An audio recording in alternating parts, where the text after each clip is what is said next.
மீண்டும் பள்ளிக்கு செல்லலாம் கல்வி புரட்சி திட்டத்தின் கீழ் பள்ளிகளுக்கு உபகரணங்கள் வழங்கும் நிகழ்வை பிறை சட்டமன்ற உறுப்பினர் டாக்டர் சுந்தராஜு சோமு அவர்கள் அவரது தொகுதியான பிறையில் நேற்று முன்தினம் சிறப்பாக ஏற்பாடு செய்திருந்தார்.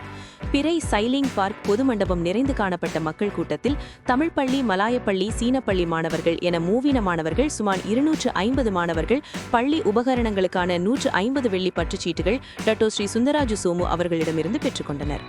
தொகுதியில் உள்ள 8 பள்ளிகளுக்கு மொத்தம் 37,500 வெள்ளிக்கான பற்றுச்சீட்டுகளை மாணவர்கள் பெற்றுக்கொண்டனர். மாணவ மணிகளின் பெற்றோர்களுக்கு இவ்வுதவியானது அவர்களது நிதிச்சுமையை குறைக்க உதவும் என்பதை அறிந்து தாம் இத்தகைய உதவிகளை வழங்கி வருவதாக குறிப்பிட்ட டாக்டர் அவர்கள் இதுபோல் இன்னும் பல நிதியுதவிகளை தாம் அவ்வப்போது செய்து வருவது மனதிற்கு நிறைவை அளித்து வருவதாக அவர் மேலும் கூறினார்.